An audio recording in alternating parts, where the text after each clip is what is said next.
بسم اللہ الرحمن الرحیم۔ خلاصہ قرآن پارہ نمبر 6۔ اس پارے میں اللہ تعالیٰ کی وحدانیت، شریعت الہی کی پابندی، عدل و انصاف، اہل ایمان کی ذمہ داریاں، اہل کتاب کی غلط روشوں کی نشان دہی اور اس حقیقت کو واضح کیا گیا ہے کہ نجات صرف اللہ پر ایمان، اس کے احکامات کی پیروی اور نیک عمل سے وابستہ ہے۔ اللہ اس کو پسند نہیں کرتا کہ آدمی بدگوئی پر زبان کھولے، الا یہ کہ کسی پر ظلم کیا گیا ہو۔ اللہ اور اس کے رسولوں کے درمیان تفریق کرنے والے اور کفر و ایمان کے بیچ میں ایک راہ نکالنے کا ارادہ رکھنے والے پکے کافر ہیں، جن کے لیے ذلیل و خوار کر دینے والا عذاب ہے۔ جو لوگ اللہ اور اس کے تمام رسولوں کو مانیں اور ان کے درمیان تفریق نہ کریں، اللہ انہیں ان کے اجر عطا فرمائے گا۔ اہل کتاب کی عہد شکنی، آیات الہی کو جھٹلانے، پیغمبروں کو ناحق قتل کرنے اور مریم پر بہتان لگانے کی وجہ سے اللہ نے ان کے دلوں پر ٹھپا لگا دیا۔ یہودیوں کے مسیح ابن مریم کو قتل کرنے کے دعویٰ کی تردید کی گئی کہ نہ انہوں نے اسے قتل کیا، نہ صلیب پر چڑھایا، بلکہ اللہ نے انہیں اپنی طرف اٹھا لیا۔ یہودیوں کے ظالمانہ رویے، اللہ کے راستے سے روکنے، سود لینے اور لوگوں کے مال ناجائز طریقے سے کھانے کی بنا پر بہت سی پاک چیزیں ان پر حرام کر دی گئیں، مگر ان میں جو پختہ علم رکھنے والے اور ایمان لانے والے ہیں، اللہ انہیں اجر عظیم عطا کرے گا۔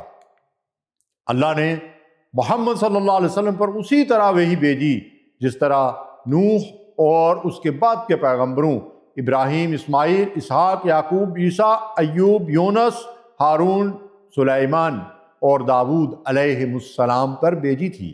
اہل کتاب کو اپنے دین میں غلو کرنے اور اللہ کی طرف حق کے سوا کوئی بات منسوب کرنے سے روکا گیا ہے۔ مسیح علیہ السلام ابن مریم اللہ کے ایک رسول اور اس کا ایک کلمہ اور روح تھے، لہذا تثلیث یعنی تین خداؤں کے عقیدے سے باز آ جاؤ۔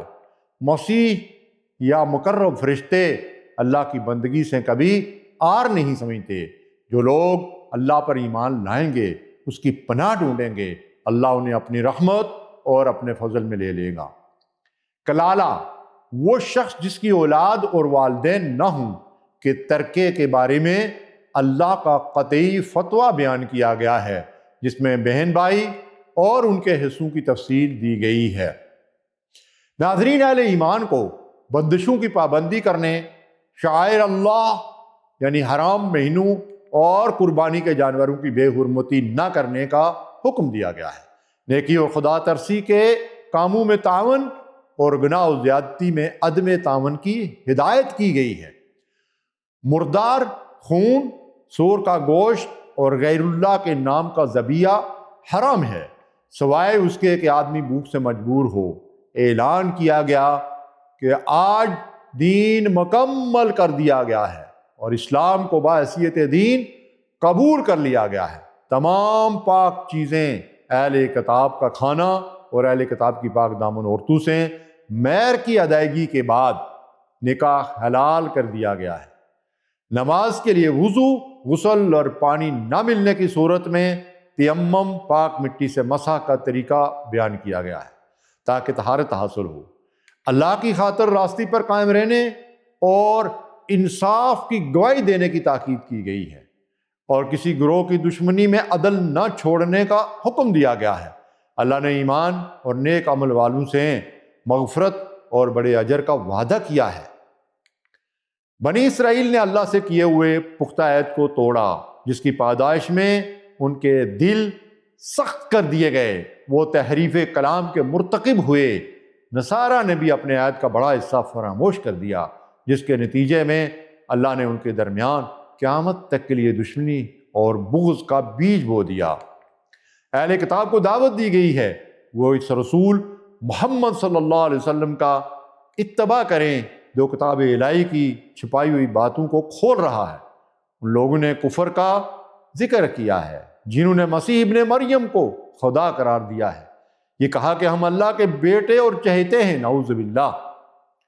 ناظرین، حضرت موسیٰ علیہ السلام نے اپنی قوم کو اللہ کی نعمتیں یاد دلائیں اور انہیں مقدس سرزمین میں داخل ہونے کا حکم دیا، مگر انہوں نے وہاں کے زبردست لوگوں جبارین کے ڈر سے انکار کر دیا۔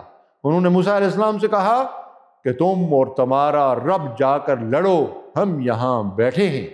اس نافرمانی کی سزا میں وہ ملک ان پر 40 سال تک کے لیے حرام کر دیا گیا اور وہ زمین میں بھٹکتے رہے۔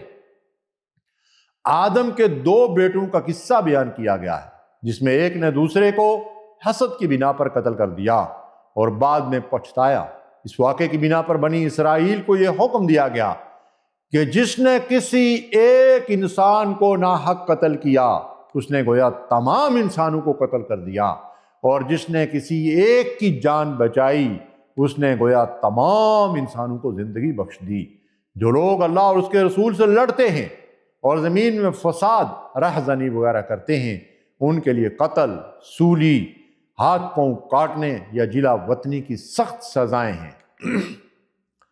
اہل ایمان کو اللہ کا تقوی اختیار کرنے، باریابی کا ذریعہ تلاش کرنے اور اس کی راہ میں جہاد کرنے کی ہدایت کی گئی ہے۔ کفر کرنے والوں کے لیے ایسا عذاب ہے جس سے بچنے کے لیے وہ زمین کی ساری دولت بھی فدیے میں دینے کو تیار ہوں گے، مگر وہ قبول نہ ہوگی۔ چوری کی سزا میں ہاتھ کاٹنے کا حکم دیا گیا ہے۔ منافقین اور یہودیوں کی مذمت کی گئی ہے جو جھوٹ کے لیے کان لگاتے ہیں اور کلام الہی کو اس کے اصل معنی سے پھیرتے ہیں۔ اے پیغمبر، جو یہودی بن گئے ہیں، جن کا حال یہ ہے کہ جھوٹ کے لیے کان لگاتے ہیں اور دوسرے لوگوں کی خاطر جو تمہارے پاس کبھی نہیں آئے سن گن لیتے پھرتے ہیں، کتاب اللہ کے الفاظ کو ان کا صحیح محل متعین ہونے کے باوجود اصل معنی سے پھیرتے ہیں۔ یہ وہ لوگ ہیں جن کے دلوں کو اللہ نے پاک کرنا نہ چاہا۔ ان کے لیے دنیا میں رسوائی ہے اور آخرت میں سخت عذاب ہے۔ اگر یہ تمہارے پاس اپنے مقدمات لے کر آئیں تو تمہیں اختیار دیا جاتا ہے کہ چاہو ان کا فیصلہ کرو ورنہ انکار کر دو۔ انکار کر دو، یہ تمہارا کچھ بگاڑ نہیں سکتے۔ اصل بات یہ ہے کہ یہ لوگ ایمان ہی نہیں رکھتے۔ ناظرین، اللہ تعالیٰ نے تورات نازل کی جس میں ہدایت اور روشنی تھی، اور انبیاء اور ربانی اسی کے مطابق فیصلے کرتے تھے۔ جو اللہ کے نازل کردہ قانون کے مطابق فیصلہ نہ کریں وہی کافر ہیں۔ یہودیوں پر قصاص جان کے بدلے جان اور زخم کے بدلے زخم فرض کیا گیا تھا۔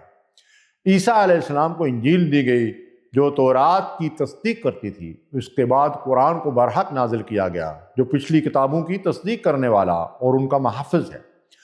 اب رسول اللہ صلی اللہ علیہ وسلم کو حکم دیا گیا کہ اللہ کے نازل کردہ قانون کے مطابق فیصلہ کریں اور جاہلیت کے طریقوں کی خواہش نہ کریں۔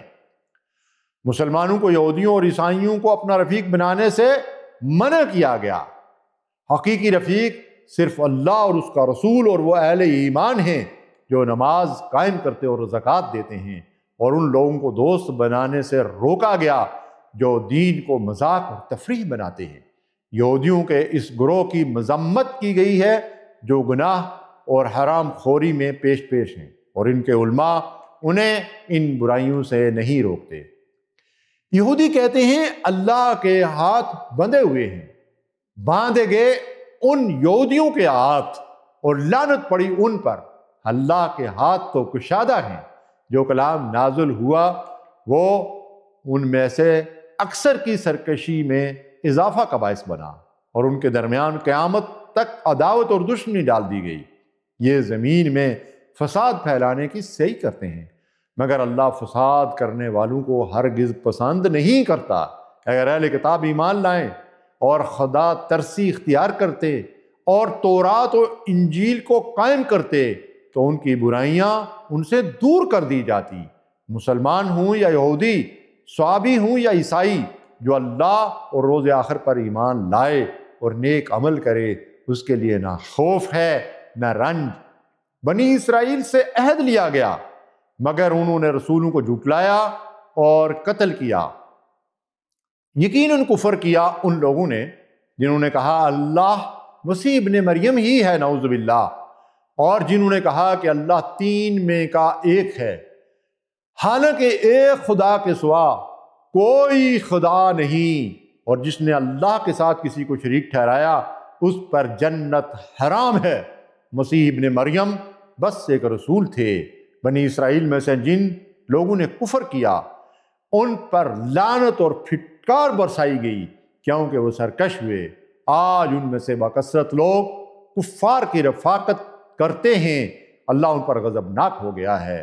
تم اہل ایمان کی عداوت میں یہود اور مشرکین کو سب سے زیادہ سخت پاؤ گے، اور ایمان والوں کے لیے دوستی میں ان لوگوں کو قریب تر پاؤ گے جنہوں نے کہا کہ ہم نصارہ ہیں۔ اے اللہ، ہمیں اپنی ہدایت پر ثابت قدم رکھ، حق کو حق سمجھ کر اس پر چلنے کی توفیق عطا فرما، اور ہمیں عدل، تقوی اور نیک عمل کے راستے پر قائم رکھ۔ آمین یا رب العالمین۔